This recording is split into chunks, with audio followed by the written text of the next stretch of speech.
అందరికీ నమస్కారం. ఈరోజు నేను చాలా ఆలస్యంగా అల్లు అర్జున్ ఆయన్ని అరెస్ట్ చేసిన విషయం తెలిసింది. నేను నియోజకవర్గంలో వివిధ కార్యక్రమాల్లో ఉన్నందువల్ల నాకు ఆ విషయం తెలియలేదు. అది చూసిన తర్వాత అరెస్ట్ చాలా బాధ అనిపించింది. ఇంతకంటే అన్యాయం ఇంకొకటి ఉండదు.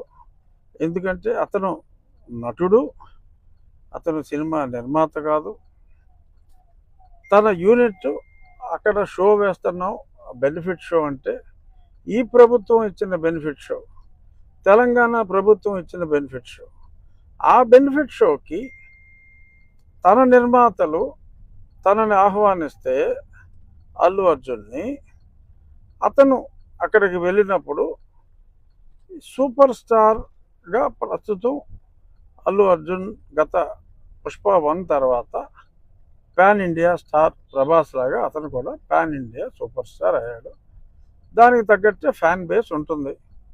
మరి అటువంటి ఫ్యాన్ బేస్ ఉన్న వ్యక్తి అక్కడికి వెళ్తున్నప్పుడు accident is an accident.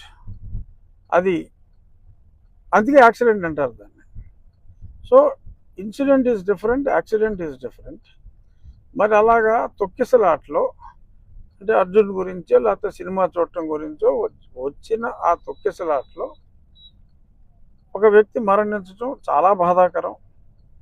So దానికి కూడా వాళ్ళు స్పందించి ఇమీడియట్గా ఒక నష్టపరిహారం, ప్రాణం విలువ అపారం అయినప్పటికీ యాక్సిడెంట్లో చనిపోతారు. యాక్సిడెంట్లో అది బాధాకరం అయినప్పటికీ కూడా దానికి ఒక వ్యక్తిని యాక్సిడెంట్కి బాధ్యుణ్ణి చేయటం, సంబంధం లేని వ్యక్తిని. ఎందుకంటే ఒక హీరో అతన్ని పిలిచినప్పుడు ఆ హీరో ఏదైనా నీకు పోలీస్ అప్రూవల్ ఉందా, పోలీసు వాళ్ళు పర్మిషన్ ఇచ్చారా? ప్రభుత్వం పర్మిషన్ ఇచ్చిన షో అది. 1000 రూపాయలు కలెక్ట్ చేసుకోండి, షో వేసుకోండి అని చెప్పి ప్రభుత్వం ఇచ్చిన వెసులుబాటు. సో ఈ పర్మిషన్ కూడా ఉంటుంది అని అర్జునే కాదు ఎవరైనా అనుకుంటారు అక్కడికి వెళ్ళేటప్పుడు.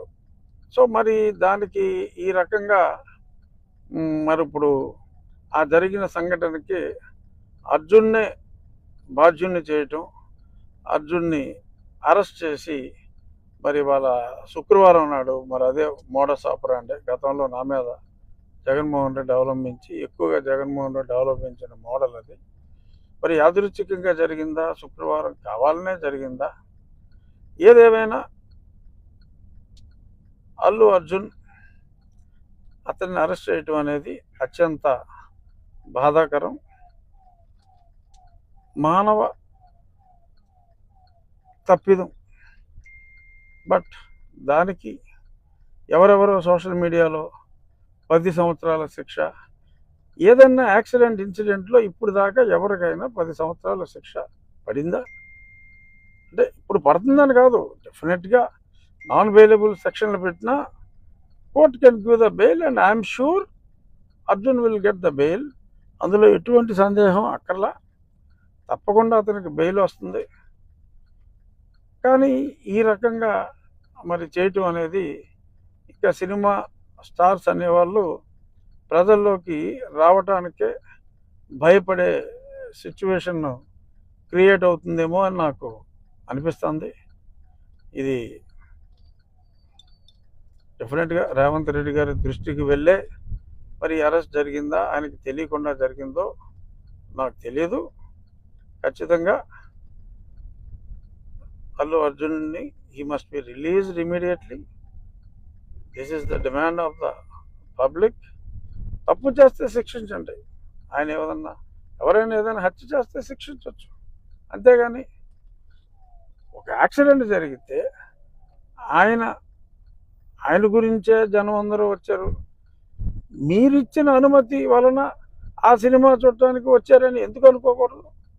అలా అనుకుంటే బాధ్యులు ఇంకెవరో అవుతారు. సో దయచేసి my appeal to honourable chief minister of Telangana, దయచేసి ఈ కేసు నేను ఎవరైతే ఆ కంప్లైంట్ ఇచ్చారో ఆ కంప్లైంట్ ఇచ్చిన వ్యక్తి కూడా ఇది సమంజసం కాదు అని ఆ కంప్లైంట్ కూడా విత్డ్రా చేసుకోవటం జరిగిందని కూడా నేను చూశాను. సో కాబట్టి విజ్ఞత ప్రదర్శించి ఇటువంటి కేసులో ఇరికిస్తే అది చాలా చెడ్డ మెసేజ్ ఇచ్చే అవకాశం ఉంది. కాబట్టి it might be an anomaly, kindly rectify it అని చెప్పి మనస్ఫూర్తిగా నా మిత్రుడైన రేవంత్ రెడ్డి గారిని మీడియా ముఖంగా నేను రిక్వెస్ట్ చేస్తున్నాను. తప్పకుండా Allu Arjun will get bail immediately. అందులో ఎటువంటి సందేహం అవసరం లేదు. మరి అంత సూపర్ జూపర్ హిట్ ఏదో 1000 కోట్లు దాటిందంటున్నారు. నరఘోష అయి ఉండొచ్చు Arjun. Don't bother, he will come out clean.